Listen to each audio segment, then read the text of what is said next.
Okay, hello everybody. Today is October 3rd, 2018. I'm going to read you a dream that I had earlier today. So, in this dream, I was near a chubby man with curly hair who was discussing the Look Say reading method. That's LOOKSAY. Look Say reading method.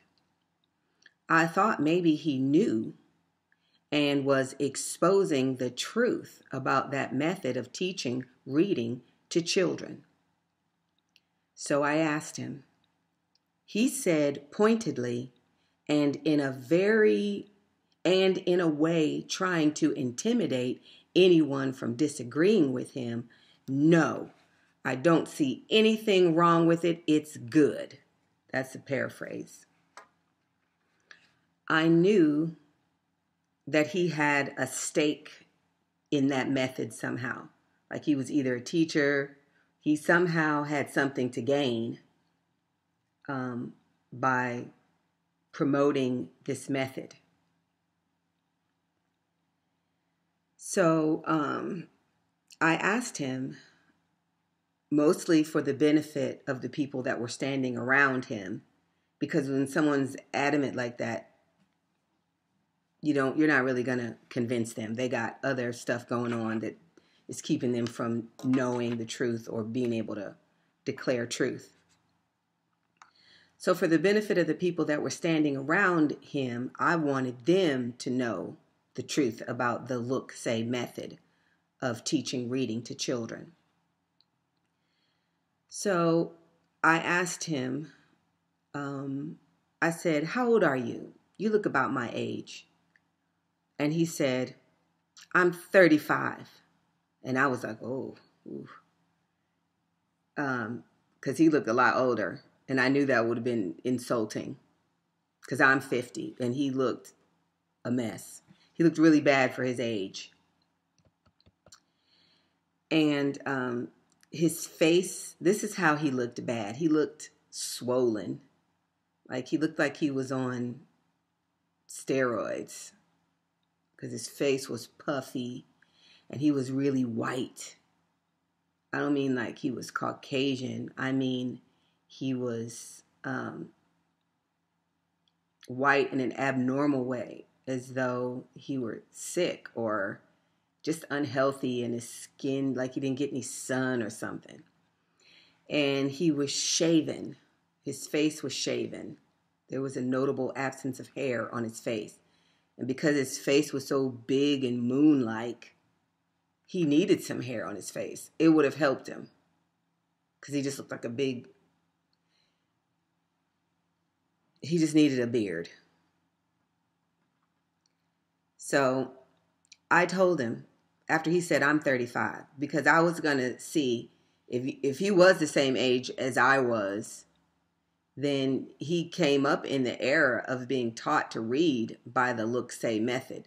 You might remember Dick and Jane and those books where Dr. Seuss type books where the child is looking at words, small little block words, and they're just changing like the first letter. The root of the word will be the same. You'll just be taking like took, look, hook, and you'll just be seeing those words over and over again. And the child reads a story with this repetitive pattern of words that they don't have to read, but that they have memorized by the look of it. So in other words, children are not taught to sound words out. They are not taught that letters correspond to sounds and that these sounds make up the words that they're saying. So I asked him his age because I wanted to confirm the probability that he was also taught to read by that method. And I said, well, I was taught to read by that method, and it destroyed my ability to read. It made me into a terrible speller, and it was a terrible handicap to being able to be a good reader. and to enjoy reading. So I don't know how that whole conversation ended. Either the scene changed or I woke up. I don't know. So that was the Lord bringing that back to my mind, bringing that back to the forefront of my mind, because it's never left my mind. Because I know that the Lord wanted me to speak about this a long time ago. He's told me many, many things about schools. First of all, one thing he told me was schools are a waste of your children's time. They are literally a waste of your time. If you're sending your children to school so that they could gain knowledge and be educated in the reading, writing, and arithmetic, to give them the tools to absorb knowledge from the world around them. Because you can teach a person how to do something, and they know how to do that one task. They're trained. But if you teach a person, if you give them education, if you give them the knowledge to explore, break down, and understand, analyze, and evaluate the world around them, then you don't need to continue to teach or train them to do things. They will have the ability to figure things out. And that's what an education should be: exposure and tools and the ability to evaluate and analyze the world around them, so that they can operate in it and have success, to know the way things work. And there's a big difference and a difficulty in explaining the fact that children are no longer being educated. They are being indoctrinated. Read some of your children's homework assignments. Every subject, they're writing something. Every subject is not writing. But in order to introduce these indoctrination materials and to evaluate the fact that the children are learning and the indoctrination is working on them, and that they are learning to think the way the indoctrination wants them to think, they have them write to reinforce it. Because to write, you have to think. And when they tell you what to write about, then they're telling you what to think about. And when you think about something, that something sticks with you. I'm going to give you an example. I was with some college students that were studying, and they were studying like some sort of a science type class. I don't know if it was chemistry or physics or something. And one of their assignments was, and I'm going to quote this as nearly as I can, for them to give the evolutionary perspective about how something happened. So they were being asked to, like, say, look at something that was happening in the forest and tell and write why this was, basically evolution, how you could see evolution in that event. Now, knowing that there's no proof for evolution, and knowing that this child could not prove the assertions that they were making.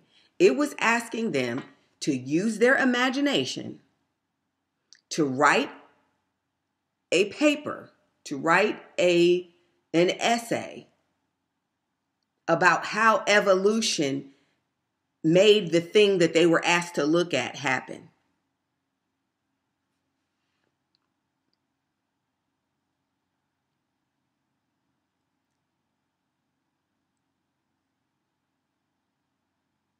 You ought to see something wrong with that. They're indoctrinating children. They are making them stupid. They're teaching them falsehoods, and they're drilling them in their head. Another favorite theme of the assignments that they do, and this goes all the way up into college, is to have them, they're always writing. They're always writing, because when you write something, it's reinforced in your brain. Writing about their opinions. When I was in school, your opinion was to stay out of your papers. You would get marked off if you made unsupported statements of your opinion. Because if you're trying to write a persuasive paper, you need credible evidence for what you are asserting.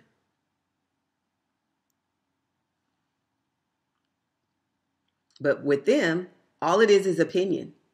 Write your paper. Why is this right or why is this wrong? One thing was, I'm trying to think about this one paper that this girl was writing. She said it was about,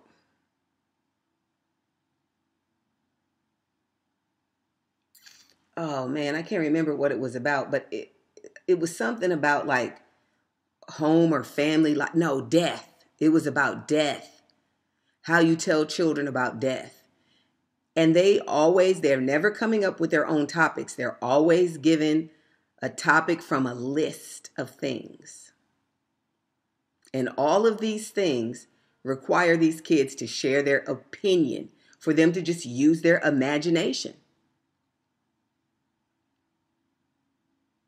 They have them cite sources and all that stuff, but the sources that they cite are also just opinions.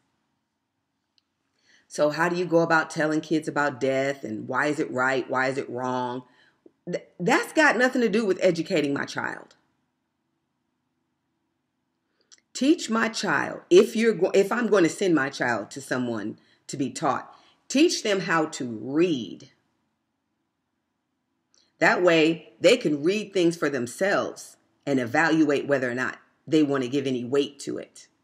Teach them how to do arithmetic so you guys can't take advantage of them when they go to buy a car, or so they can do the math and see that it is financial suicide to walk into a payday loan place.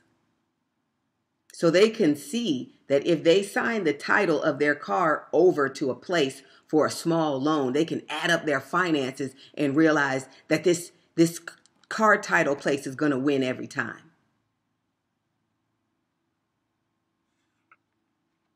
So they can do the math on their credit card and realize, I don't need to touch this thing.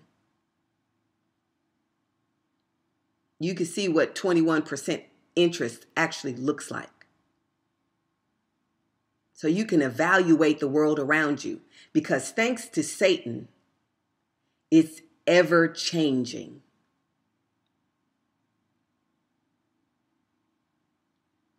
What God created and said, I change not. The devil is coming to introduce change. We don't deal well with change.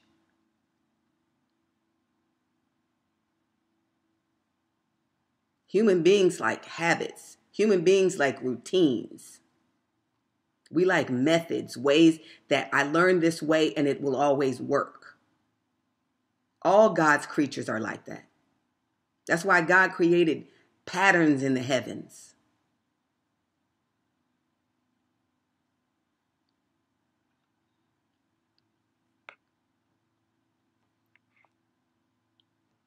So it doesn't do any good, the dumb stuff that they're teaching kids. Because by the time they're on to the next grade, that thing is no longer relevant.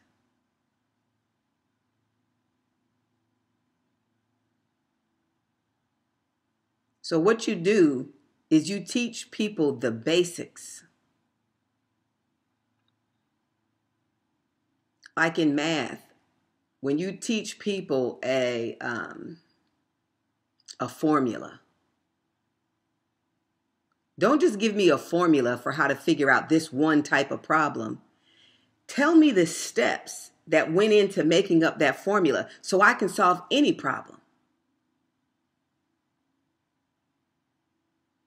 Don't teach me complicated ways of doing math, because I'm not going to have time to do that when I'm out trying to buy a car and trying to see if this interest rate is a good interest rate, and trying to see how that adds up over the 6 or 7 years that they want me to pay for this car over.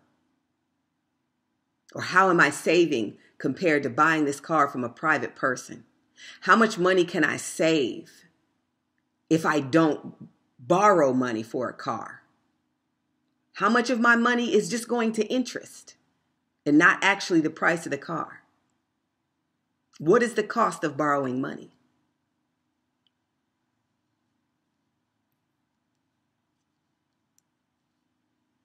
While they're teaching your child all these complicated ways of doing math and not teaching them just regular, 5 times 5 is 25.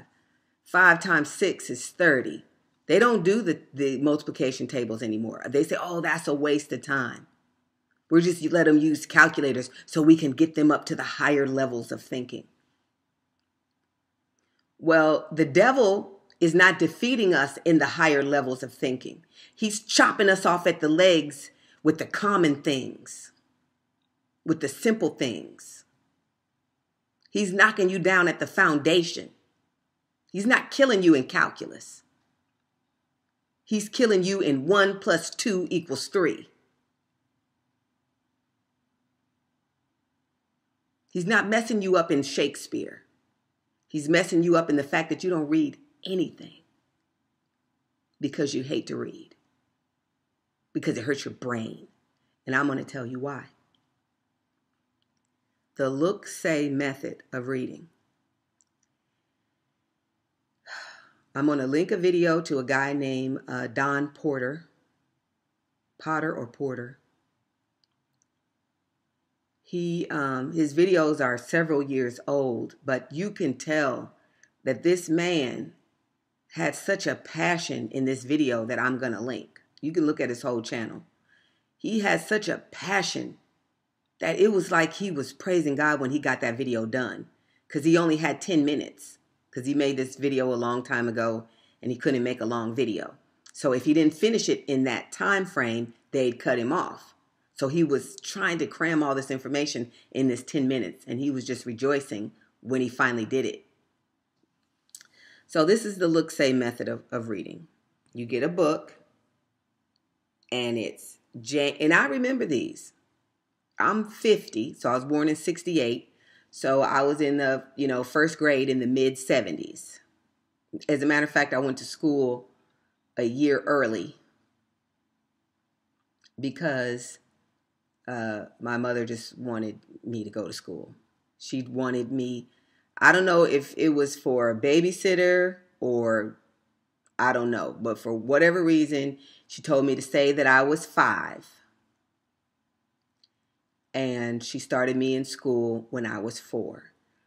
And I was not an old 4. Like sometimes kids' birthday is in September or in October, but it's too late for them to start that grade. So they end up like the oldest person in their grade when they start the next year. No, I was young. I had just turned 4 the previous spring. So I was only 4 from May, June, July. So I was only like 4 in 3 or 4 months at the most. Like 4 and 3 months. So I really didn't need to be there. So kindergarten was a complete and total waste of time. You're scooting around on the floor, playing with fake dishes, which you could do at home. That's a total waste of time. They're just getting you used to being separated from your parents. And they're doing that earlier and earlier now. Few weeks old. Then, so come time to learn to read, which probably started in first grade. I remember first grade. And so kindergarten didn't have anything to do. We didn't learn any letters, nothing. The teacher would read us stories and we would scoot around on the rug. And, do whatever kids do. Play. So first grade, they start introducing reading. Now, not introducing the letters. There was no introduction of the letters or the sounds of the letters.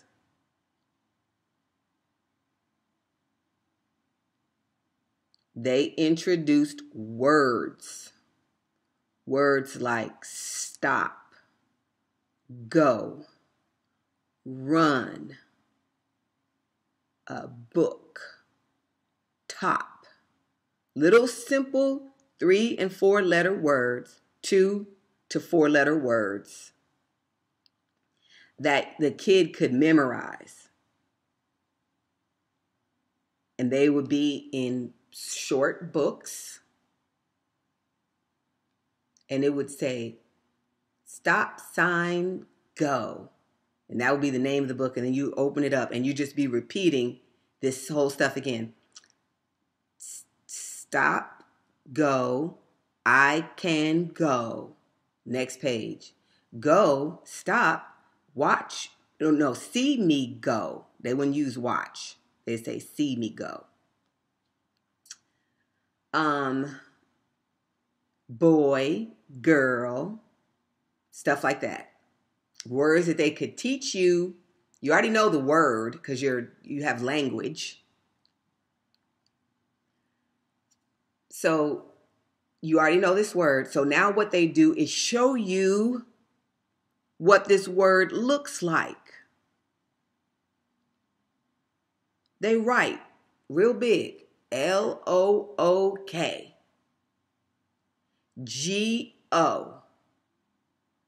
They're not telling you that this word is L-O-O-K. It's just look. So now you become trained to whenever you see that pattern, that L, those 2 circles, and that little kicking looking thing, that's a K. It's not a K. Just that whole thing is look. It's not broken down. Those 2 O's don't make the sound of no, none of that. We're not teaching them any of that. We're just teaching them to recognize this word, L-O-O-K. And when they see that, they say, look. That's why they call it the look, say method. You're not teaching them to read, but you're saying that you're teaching them to read. And then you call the parents in on parent-teacher conference day or open house, and you have the kids stand there at the front of the room and display, all that they've learned. The whole class will read. Now they've had these things drilled. Look, the, to, see. They'll call them their sight words. Now they didn't have all these terms when I was a kid. They didn't have sight word. They didn't say that to the parents. Because the parents just are assuming that schools are doing what they've always done, and that's teaching kids to read.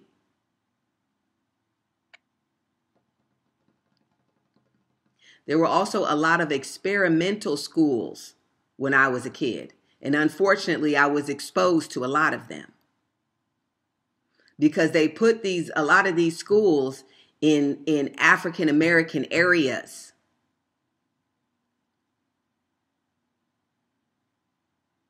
Because there is a lot of chaos and disorder beginning to brew in Black families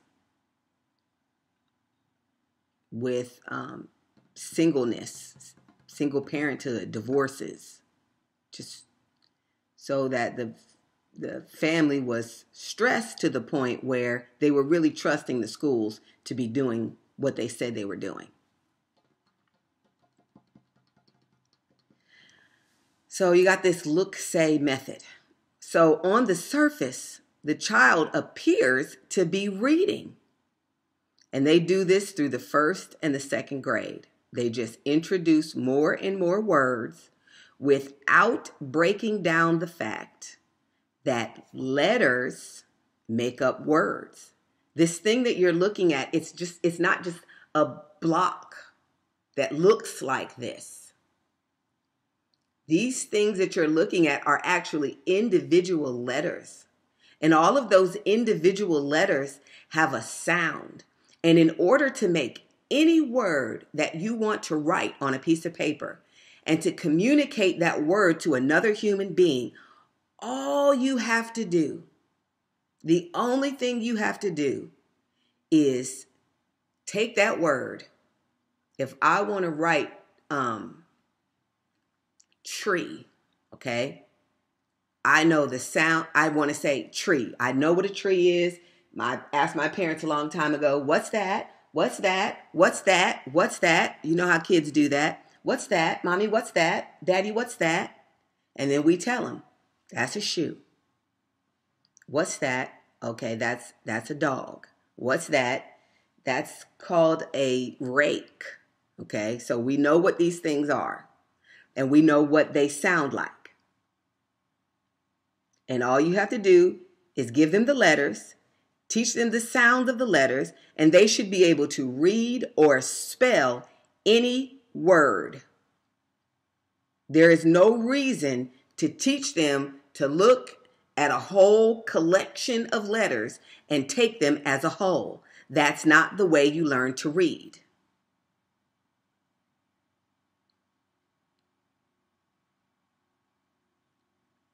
And by doing this, you create an instinct, a reaction, or you could call it a reflex, is the word that the man uses. It creates a reflex in the child so that when they see a word, they look at the whole thing. This word is also called the whole word method. They even tell you in the naming of the things because you can't hide it. The whole word method. So when you take in a word, instead of you starting from the left and looking at the letters, and your brain, the reflex in your brain should be that letter, this sound. That next letter, this sound. That next letter, this sound. That should be the reflex. But instead, the reflex is to look at the entire word. Your brain doesn't have a capacity to see the individual letters. It only can see the picture of what the word looks like. Now, have you ever noticed that you were a bad speller, which most people are? There are certain people that just have a gift, and this method was not able to mess them up. It could slow them down a little bit, but it didn't mess them up. Just like some kids, in spite of the ridiculous way that they teach math now, are still able to get it. They're still able to see past all the garbly goop, and the math just makes sense to them. It's like they have a slot in their brain that was just made to understand that, and they get it. And the same thing is true. Some people are gifted in language, and they just somehow make the connection, the letters and the sounds. Or maybe they were introduced to the alphabet, who knows, and the sounds of the letters.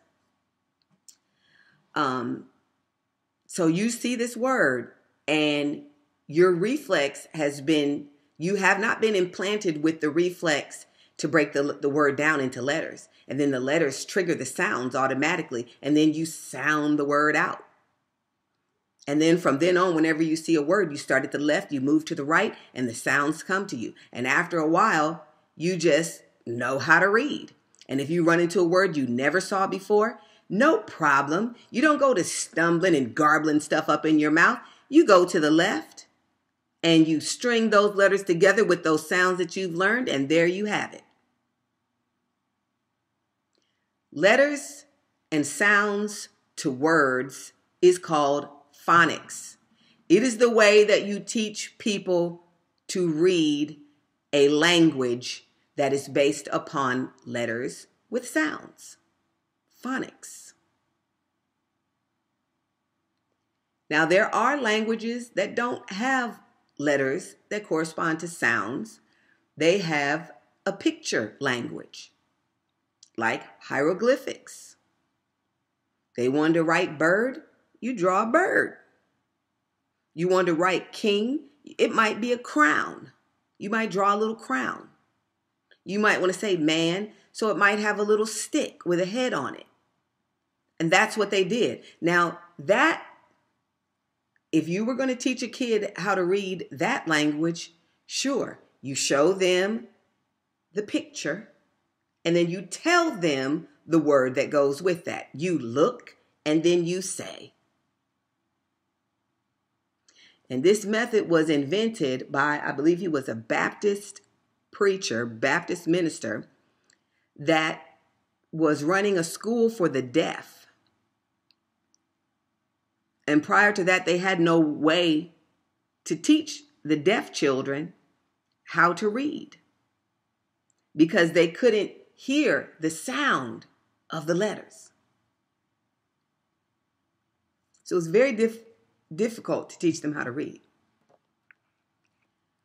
So he came up with that method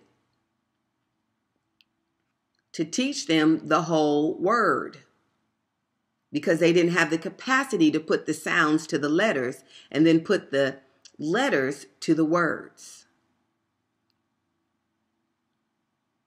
When I heard about this, because it was done on purpose, it was done as a conspiracy, and it's part of an overall agenda to create a stupid populace. The other day I had a dream about a man, and he was standing like in a break room at this hospital ward. And I looked at the man, and he was carrying 2 coffee pots because it was a break room. You know how they often have coffee pots in a break room. So he had both of them. They were glass pots with handles, and they went into the machine or the coffee maker. So he dropped one of them, and it went flying around the room and hit several walls and hit several other objects. And then it came to rest. And right at that last part when it came to rest is when it broke. Because they were hoping, maybe, you dropped it, but maybe it looks like it has escaped harm. And then like that last little thing it hit broke it. But the point was, I don't know what any of the rest of that dream meant, but one thing I did notice in that dream was the man was just dumb. The man was like, he didn't think at all. He just believed whatever was told to him. And when I looked at him, the second coffee pot had become his head. And what it looked like, it didn't look like a coffee pot anymore. It just looked like the round glass circle of the bottom of the coffee pot. And that was his head now. So he had his face, and then every place else there was supposed to be like his skull or hair or anything was just this glass globe.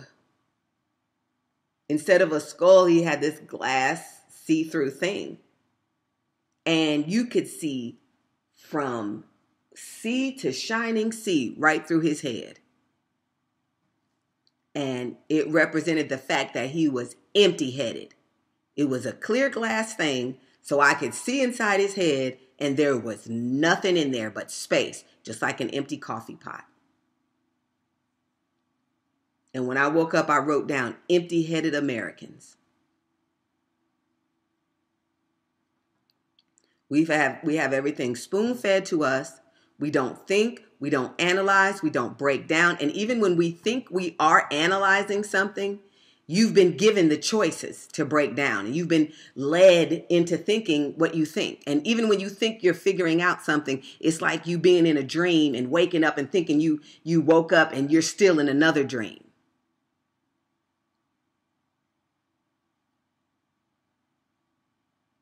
We don't have the ability to evaluate things because we let go of our anchor. The only thing that we should be evaluating and comparing things to, you have to have a home base. And the home base is the Word of God. This is the truth. And when you evaluate things, you should be able to compare it to this. God told us what truth is. So with truth, a basic education, you should be able to go out in the world and decide what I should do and what I should not do, and not wait for people to just spoon feed you. What's the best diaper for my child? Oh, look, here's a formula, a baby formula with DHA in it. Oh, they say that's something closest to breast milk. Why not just feed the baby what the Lord gave you? Why are you waiting for these experts? We have an immune system that God set up. And it worked for 6,000 years to get us all the way here. And when people obey God, there is no disease. Now, if you have no faith and you don't, and this is not your foundation, you don't believe that. I'm not worried about that. But he said when the children of Israel came out of Egypt and they walked those 40 years in the wilderness, no one was sick.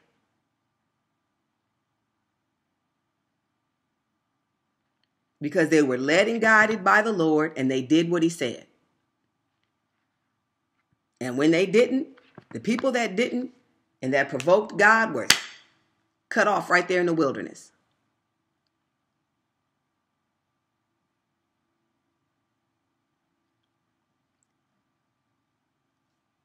So empty-headed people, and that's what they wanted. That's what they wanted. They wanted to rip this from your head and from your heart. And the first thing they tell your kids is there's no God. And how do they tell them that? They teach them that, nope, God didn't create the heaven and the earth. Nope, Big Bang. Nothing was just hanging around. And then all of a sudden that nothing at all, nothing exploded. And then after the whole bunch of nothing exploded, it turned into everything we see here. Now, does that kind of sound like the foolishness that Aaron said when Moses came down and asked him, what are you doing with these golden calves falling down and worshiping them? Aaron said, I took the earrings off. The people gave me their earrings. First of all, they forced me to do it. Then I took the earrings. I put them in the furnace and out popped this calf. And we've gotten so empty-headed that we believe that. We don't question that. And if someone, just like this guy in this dream, how he said pointedly and in a way trying to intimidate anyone from disagreeing with him. He said, no, I don't see anything wrong with it. It's good. And if you ever had anyone yell at you like that, it can kind of take you aback for a second.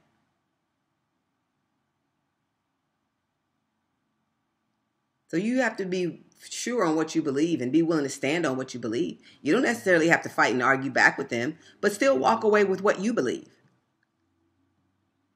Truth does not come from he who yells the loudest, or he who's willing to smash his opponents. Empty-headed Americans. And that's what education, they told the people, oh, we're going to take and educate your kids. We're going to get public schools going. Everybody has a right to an education. And they're always bringing in these agendas on the back of some noble cause. So it's like, oh, who would object to that? Who would object to just being nice to everybody? Oh, we got to, stop the bullying. And then the stop the bullying has turned just absurd to where no one can disagree with anything. We went from sticks and stones will break my bones and names will never hurt me to, oh, you had a microaggression against me. Way deep down in the recesses of your mind, I sense that you don't like me deep down based on what you said, and I'm highly, highly offended, and I'm calling you out. And I want you fired from your job, and your house is turned into a dunghill. And it all started and sounded real good. Stop bullying. Don't bully people. Look, kindergartners know that. The only thing that's missing from these schools that all this bullying is going on is supervision. Because one person has no business handling 30 kids with no power to discipline them.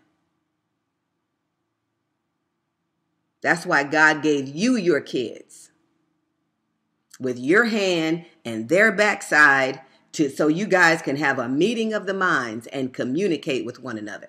And if you do that when they're very small, if you do that when they're, 2, 3 years old, according to how much force you should use on a child that age, you don't just whack them in the next week, but sting their legs, sting their bottom, so that they know that you are in charge and that you mean business and they do what you ask them to do. You don't have to beat them every day. They learn it. They get it. They understand real quick if you're consistent. But if you're, April, stop it. Kim, quit. Billy, put it back. Billy, put it back. Billy, put it back. Billy, don't make me come over. No, get up and go over there the first time. That way you don't just become blah, blah, blah, blah, blah in Billy's ears and you're just lazy. It takes effort to raise children. And the effort that you put in the beginning, the effort that you put in when they're young, makes the road easier down the line.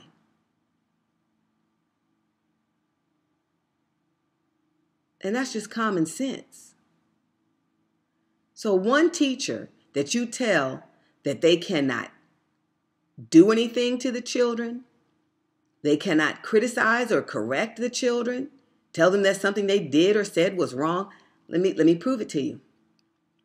I know a young lady that works at a daycare.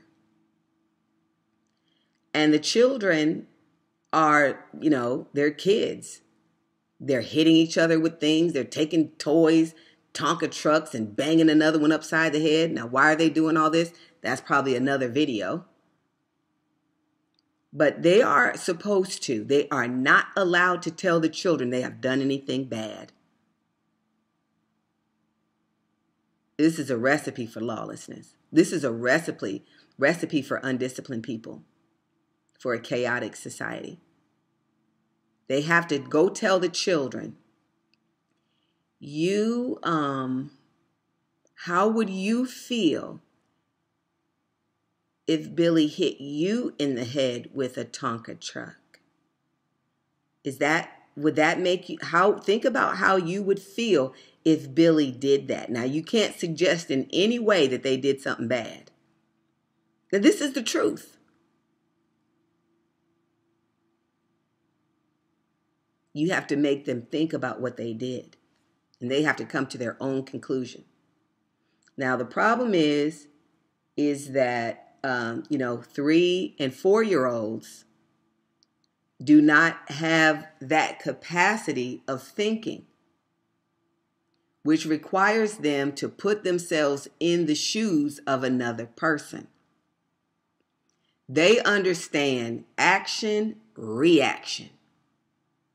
That's what they understand. They understand consequences. They understand that when I spin this thing, and I spin it so many times, it plays that song, and then Jack pops out of the box. That's what they understand. They're not thinking about how Jack felt before he jumped out of the box.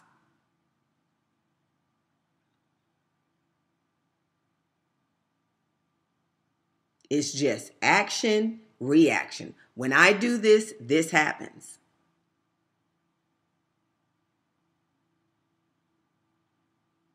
You don't need to know how April felt when you hit her with the Tonka truck.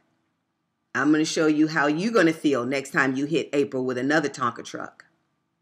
And now that will stop a behavior. Not asking them to do something that their emotions are not yet capable of.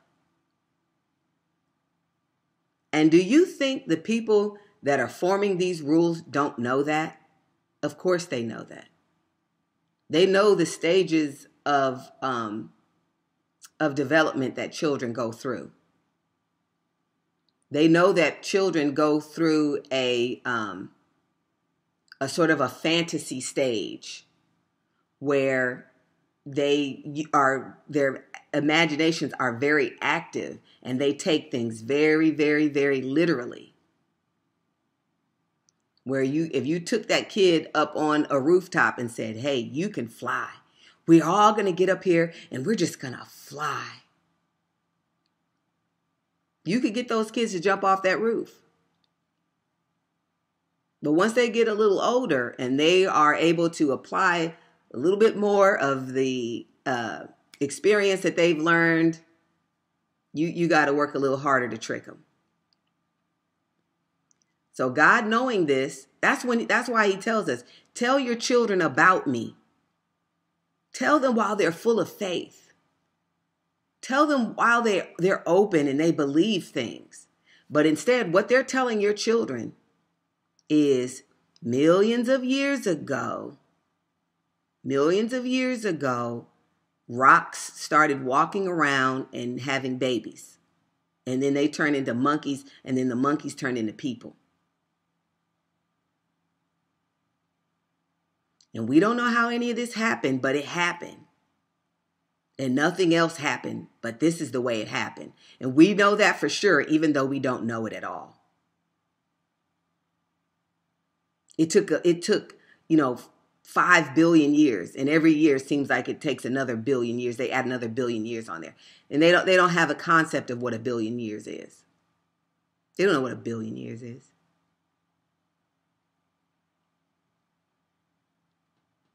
But if you tell it to kids early enough and often enough, just like all of us, we accept it.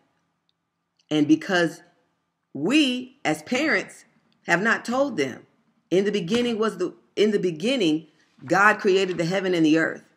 And the earth was without form and void. And on the first day, and on the second day, and on the third day, he did this. And on the seventh day, he rested. And he told us to hallow the seventh day.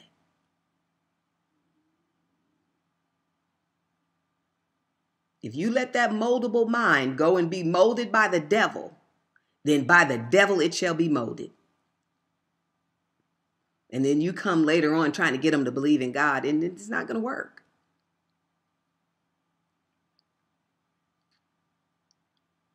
And then they're going to be arguing with you about recycling and how it's not very nice that you said that about the gay people. And they act like you said they should be shredded by lions when all you said was it was a sin and an abomination in the sight of God.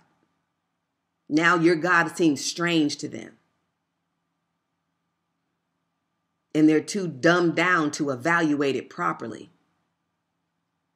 and realize that they were just taught these things out of the thin air.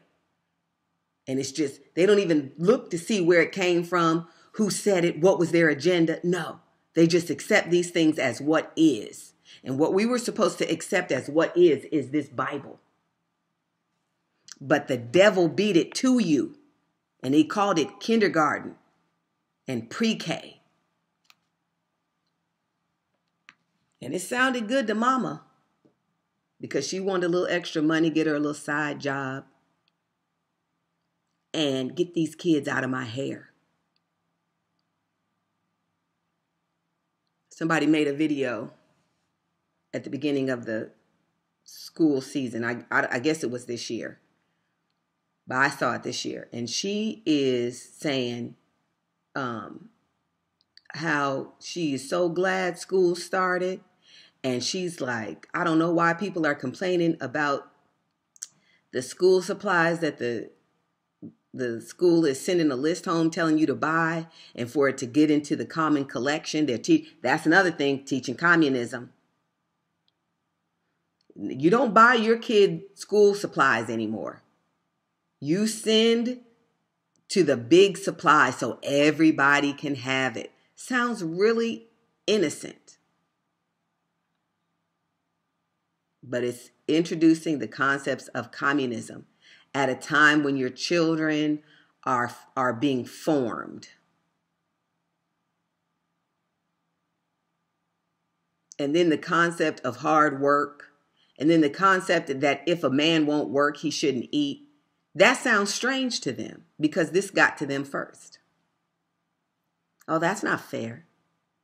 Everybody has a basic right to a basic subsistence level. Those are the concepts that they think. And I could even go along with that if you're going to give everybody land. But one part of communism is no private property. It's just a disaster.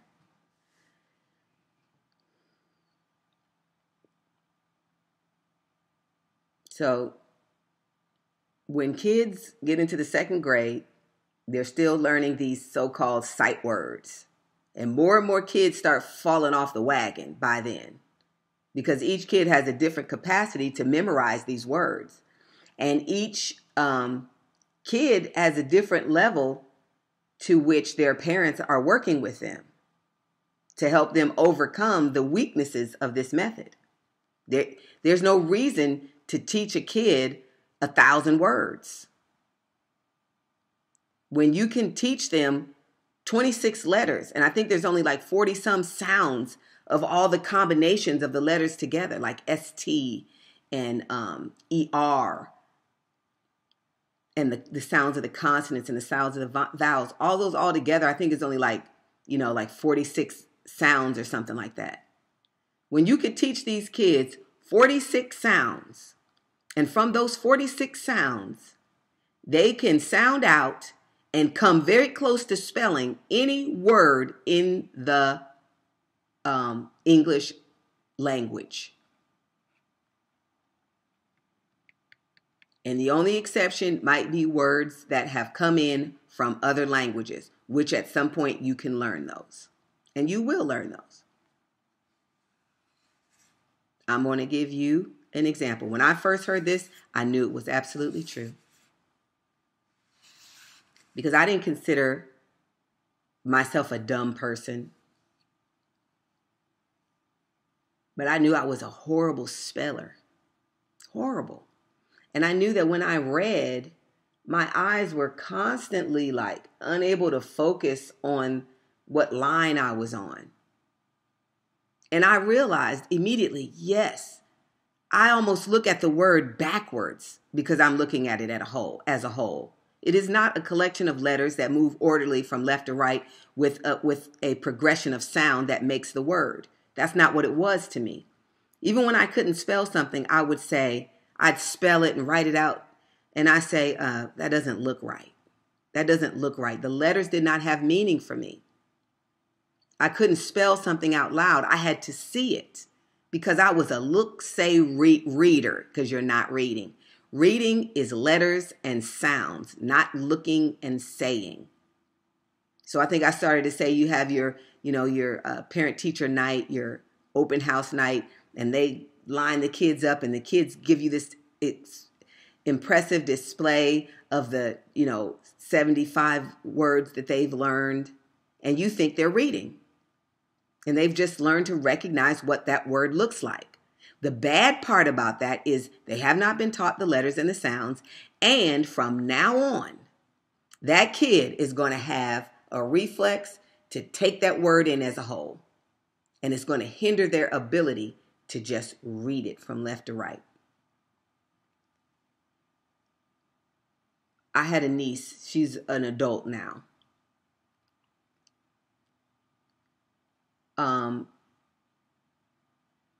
My mother went on a trip out of town, and she left my niece with a friend of the family, a middle-aged woman.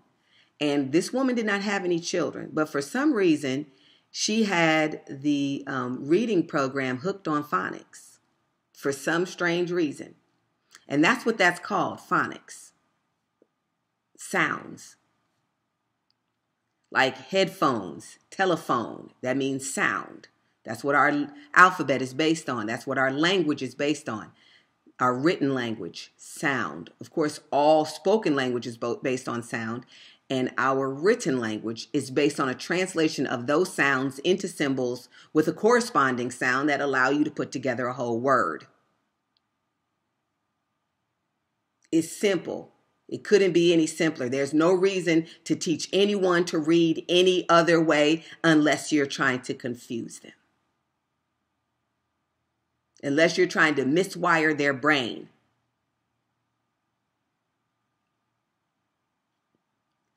So my mother left the little girl, my niece, with the family friend. And the family friend was older. She probably was in her 50s. Maybe, her mid-40s perhaps. And, the little girl thought it was boring to be, okay, with this lady. She's not going to go out and play with you and all that stuff. But the lady brought this program with her Hooked on Phonics. And my niece later told me it was tapes and some other stuff that she was doing with it. And for that week that my mother was gone, the lady played that with her. So the little girl, having nothing else to do, did it with the lady, even though she thought it was kind of boring, but, is better than nothing. So, now mind you, this girl is 3 years old, 1, 2, 3. Not in school, not in any preschool or anything. Just being raised by my mother. About, I don't know, sometime after that, a few months after that, we were at church in the basement and she was in the office. And there was a map in the office hanging on the wall. So, her being a very small child, the only part that she could really see was Florida, because Florida's down at the bottom, right? So we saw her reading things. She was looking at different words and saying them.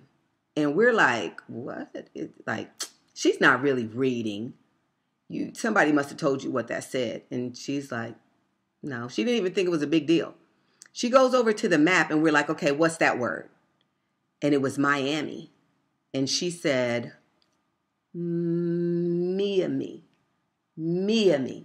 Okay, now, no, she didn't know the little subtleties that I can have different sounds, but close enough. She's reading. And if she had known that there was a place called Miami, she would have said Miami, and then she would have said, oh, Miami. But being 3 years old, never being to Florida, she doesn't know. So she said Miami. And we are just astonished. Now, look, that's reading. Teaching a baby to recognize flashcards. You seen that program, Your Baby Can Read. No, it should be called you are messing up your baby's ability to read later on. Because you're teaching them to not see letters. You're teaching them to see whole words. And you're creating a reflex that they will not be able to overcome later. And at first, it looks like reading success. But later on, it's a handicap that also is called, it also manifests itself in very severe cases as this dyslexia, where the kids, like the letters just seem to be floating in the air because they don't have a reflex to go at the beginning and follow it in an orderly fashion, the way you do when you're trained to see me,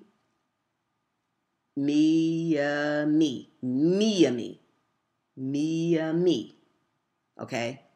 That trains your eye to follow a straight course, straight across. But when you're just looking, the letters are just floating there. They're not anchored to anything. It's just one big blob. And I can tell you that it's true because I experienced it. That's the way I read. Once she was about 4, she probably was 4 at this time, I took her to the cleaners with me, and I was picking up some clothes from the cleaners.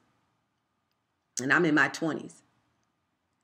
So I take her in with me, and I'm waiting there for the people to go in the back and bring back my my order, my clothes. And there's a poster that's hung at a level where she can see it. And she can't see the top of it, but she can read what's down there at the bottom. And it said, "Save the environment." Now, she's not in school at all. Okay, she doesn't know what an environment is. So she reads everything. Once you teach a kid to read, they're hooked on reading. So anything she comes across, she's reading it, sounding it out, actually reading it. And then she says, "Save the," because she knows those words by now, "save the environment." Environment. She says that. And I am astonished because not only do I know she's never seen that word before, she doesn't even know what it is, but she can read it. And then if someone either defines what the environment is to her, or later on she reads it in context, or it comes up in, it's sort of a common word. You'll find it out eventually. Maybe not as a 4-year-old, but you'll find it out. So she'll know, oh, that's environment. Have you ever used words all the time and you've never seen them written? Like facade or escapade. You use it. It's a part of, every word was a word before it was written. So people use that fact to criticize teaching phonics as sufficient. Because they say, oh, well, the kids don't know what they're reading. So what? So what? What's that got to do with anything? They will. So why should I handicap them from reading just because they're going to run into some very new words? They don't get confused by it. Are you confused every time you hear a word you've never heard before?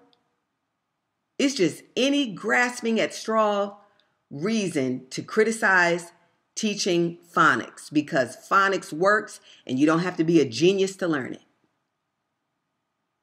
And one thing that there is an epidemic of is bad readers. The statistic is that 30% of the American population is functionally illiterate, which means that they don't read proficiently on an 8th grade level. When I worked in the hospitals, we used to have to pass out information, important information for how the patient was to care for whatever condition or their aftercare after they left home, what to watch for once they went home, when to come back to the doctor if they saw this, that, or the other happening. All these things had to be written on an 8th grade level or less. And it's probably lower now because the average person, in spite of the, $10,000, $12,000 a year that is spent on every child in the name of education, they're pumping out people that can't read. Now, by third grade, you already know who's a troubled reader and who's not. Now, you might say, oh, they taught my kid phonics. Phonics should be the only thing they taught your kids. There should be no sight words. Sometimes they call them Deutsche words. Now, your child's teacher, her first grade teacher, I promise you, has no idea that they're messing up your kids. I promise you. She has no clue. She has been indoctrinated to think that this is a good way to teach kids how to read. It's necessary because there's some words that just can't be sounded out.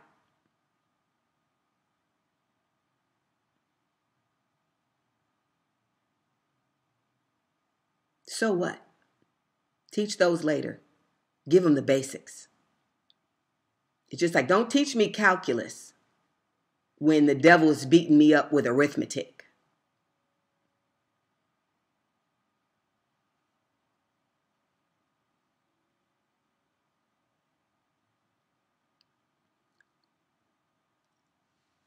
Many people, and what happens is once these kids start running into trouble, the kids get frustrated.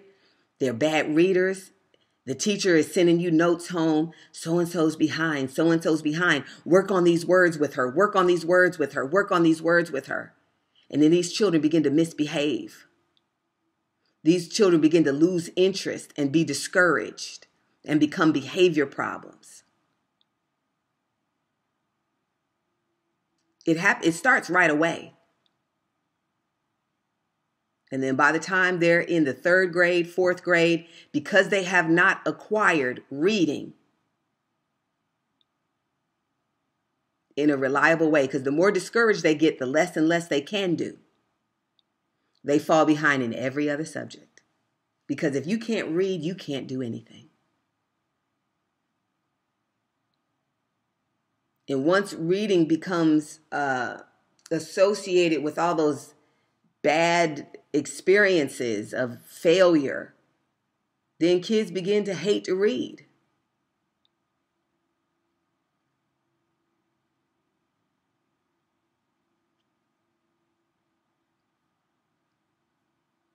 Which is why all of us are all watching TV and watching YouTube videos, because we don't want to just pick up a book and read it ourselves. Reading should be a joy. It's straight from the horse's mouth. That's why people will rather go sit up in church and have their pastor tell them what to believe.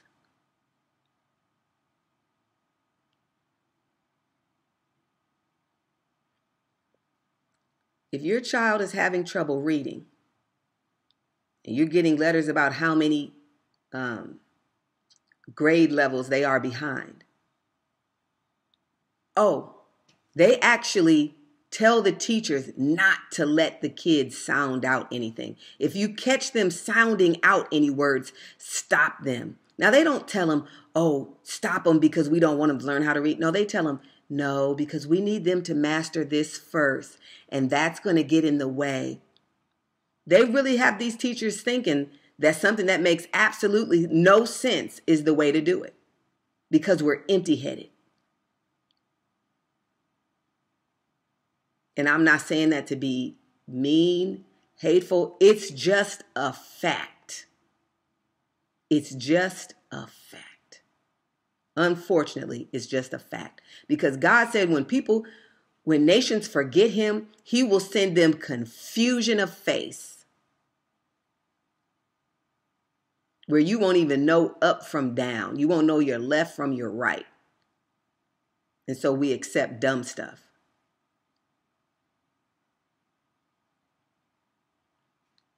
If your kid is having trouble reading, teach them that letters have a sound.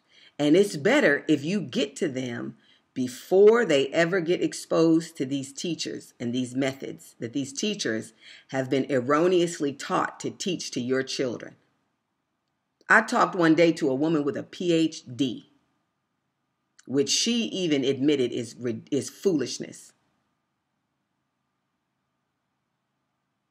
It's just how many hoops are you willing to jump through to get those letters behind your name? She said that. And I talked to her, and then she's fast asleep. For the most part, she was at that time. Nothing against her. Very sincere woman. But she sat and defended the look-say method with those same arguments that I gave you. Well, some words don't lend themselves to being sound out. Yeah, but you don't.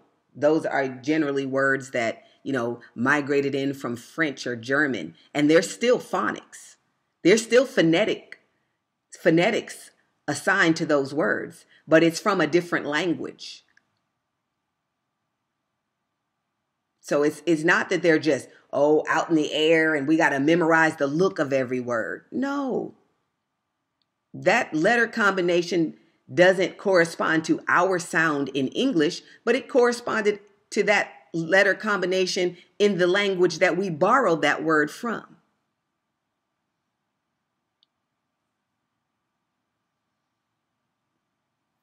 Like the word reign, as in of a king. That's probably German. I don't know. Could be French. I don't know. But a lot of sounds got introduced into our language that way. But teach them the basics of how to read. There's just no reason to be doing the dumb stuff that we're doing. And it's not working. They know it's not working. And they're doing it on purpose. So they can slip every silly thing that we've seen being pulled over our eyes, especially over the last 10, 15 years, without anybody objecting. If your kid's having trouble to read, teach them phonics. And be careful. A lot of these phonics programs are still using sight words. Run from sight words. Run from it. Get your kids out of the schools.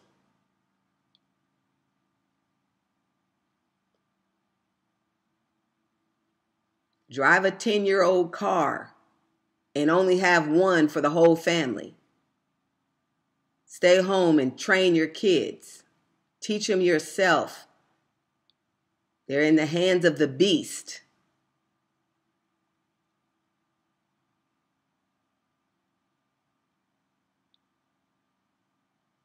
If you're a single parent, that's why we don't become single parents on purpose. That's why we avoid it at all costs. It's too late now. Now you have to do the next best thing. And God's not beating you over the head about it, and neither should anyone else. But let's tell the next generation coming up. God's not trying to spoil your fun by telling you not to fornicate. It's because you're ruining everything. And you're creating ramifications that are going to be exploding like landmines around you for the rest of your days. And it's going to cause confusion of face, perplexity that you won't be able to figure out what's going wrong because so much is going wrong. And you won't even know where to start. Be like a ball of yarn, tied up in knots on top of knots. You won't even know where to start.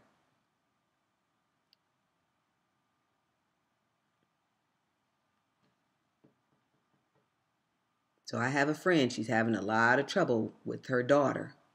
And it's because her daughter is not acquiring reading through that dumb method that no one should even be taught. And because there's a certain percentage of children who don't really have a problem with it, they can keep getting away with it.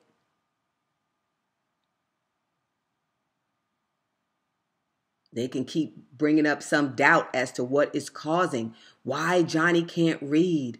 Why can't Johnny read? Why did everybody used to learn how to read and now Johnny can't read? So I'm going to leave a link to this one video.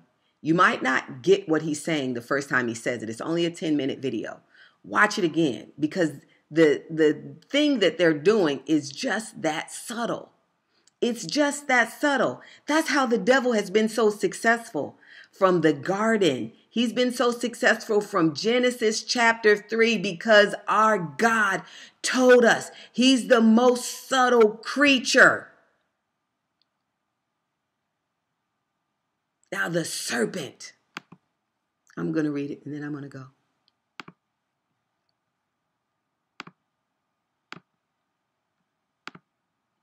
Now the serpent was more subtle than any beast of the field which the Lord God had made. And he said unto the woman, Yea, hath God said, Ye shall not eat of every tree of the garden? Now her trap was already in there, but it was so subtle she didn't see it. And she answered him back according to his words.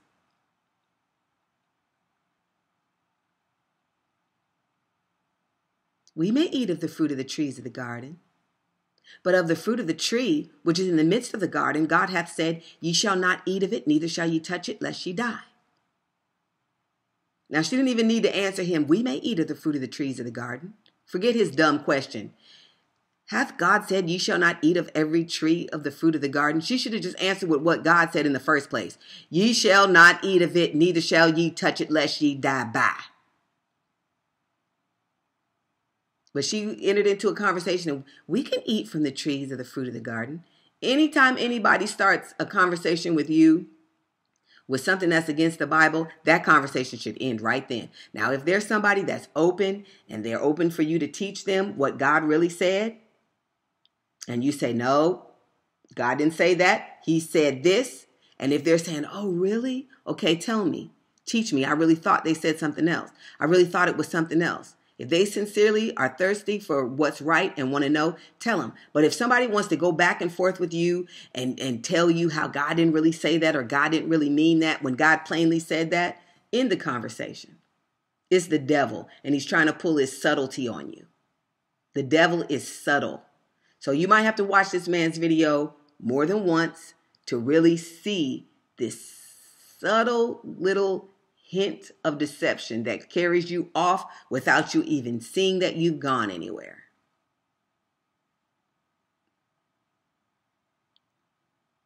Same things with some of the things that Pope Francis is doing. It's just ever so subtle. Saying, oh man, he said this disgusting thing that I saw yesterday. He'd been said it, but I just saw it. How Jesus had to repent to his parents when he had his little escapade and stayed behind in Jerusalem and caused his parents so much worry and grief. What? So if Jesus had to beg for their forgiveness, that means he sinned. You only need forgiveness for things when you sin. When you wrong somebody. God has never wronged anybody. And he just slipped that in there. Subtle. Very subtle. Because Mary did say, why have you done this to your father and I? Okay, first of all, Jesus didn't apologize for what he did. He rebuked her. He said, how is it that you did not know that I must be about my Father's business? 2 rebukes are in that. 1, the fault is yours for not knowing this, because the angel told you from the beginning who my Father was. Therefore, that thing that shall be born of you shall be called the Son of the Highest. She knew. The angel Gabriel came and told her that the Holy Spirit was going to overshadow her, and that she would bear would be the child of God. Mary got caught up in the flow of life and started thinking of him as just a boy. But he reminded her right quick, how is it that you did not know that I must be about my Father's business? I'm not saying he disrespected her. The Bible says he submitted himself and went back with them. He humbled himself under his parents to be an example to every child. And then he said, I must be about my father's business. And she said, how is it that you have caused your father and I worry? He corrected that too. No, Joseph is your husband. God is my father. Not in any disrespectful way. The facts and only the facts. I had a dream a couple years ago, 2 or 3 years ago. Pope Francis had teeth like a vampire or some kind of animal, sharp, jagged teeth. And he had blood all in his teeth and blood dripping all down his face. He's the one that looks like a lamb but speaks like a dragon. He's the false prophet. And he said many other outrageous things. I'm going to make a video about him. Anyway, if your kid is having trouble reading, teach them how to read, because they're not being taught how to read at school.